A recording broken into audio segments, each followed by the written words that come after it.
Hello दोस्तों, मेरा नाम है डॉक्टर क्रिस त्यागी और आजकल हम जिस टॉपिक को लेकर ज़्यादा चर्चा कर रहे हैं वो है कपल्स या हस्बैंड वाइफ के रिलेशनशिप को किस तरह से मजबूत बनाया जा सके, उन मेथड्स को लेकर। और मैं ये समझ रहा हूँ कि आप वो सारे मेथड्स या उनमें से कुछ तो अपना ही रहे होंगे और उसके रिजल्ट्स देख भी रहे होंगे।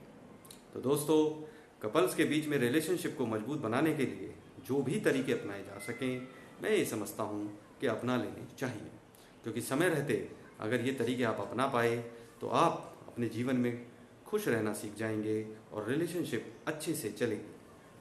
दोस्तों, कपल्स के बीच में एक और प्रॉब्लम है जो अक्सर एक बड़ा रूप धारण कर लेती है और ब्रेकअप का कारण तक भी बन जाती है। वो है छोटी छोटी बातों को लेकर गलतियाँ निकालना।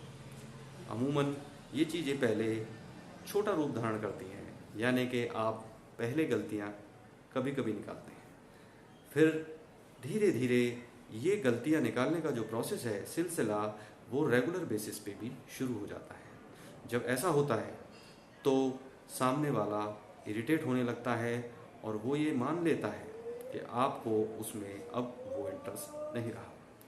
कई बार क्या होता है कि आप जब एक रिलेशनशिप में होते हैं शादी से पहले, तब आप बहुत सारी बातों को इग्नोर करते हैं। जहाँ पर कई बार गलतियाँ होती भी हैं, छोटी या बड़ी, आप उन तक को भी इग्नोर कर देते हैं। लेकिन शादी के बाद आपका बिहेवियर धीरे धीरे चेंज होने लगता है और आप गलतियों पे गलतियाँ निकालना भी शुरू कर देते हैं। तब कंपैरिजन शुरू हो जाते हैं और उससे फिर सामने वाले को लगने लगता है कि हो सकता है कि अब इसे मेरी रिलेशनशिप में इंटरेस्ट नहीं है।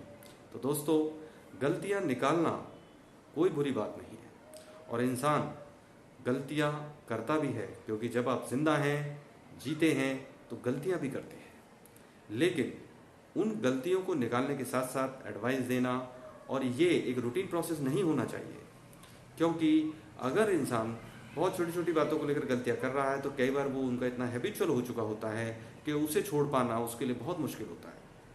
सामने वाले को भी सोचना चाहिए कि वो गलतियों से बचे, पर फिर भी अगर वो हैबिचुअल हो चुका है लेकिन वो बहुत सारी ऐसी चीज़ें भी करता है जो उसमें अच्छी हैं, तो आप छोटी छोटी बातों को इग्नोर कर सकते हैं। तो वो कर लेनी भी चाहिए अगर आपको रिलेशनशिप बचाना है। तो मैं समझता हूँ कि आप आगे से ये चीज़ें ध्यान रखेंगे कि आप हर चीज़ पर गलती निकालना या रेगुलर बेसिस पर ये काम करना छोड़कर बल्कि चीज़ों को ठीक करने की कोशिश करेंगे और आप देखेंगे कि क्या रिजल्ट आता है।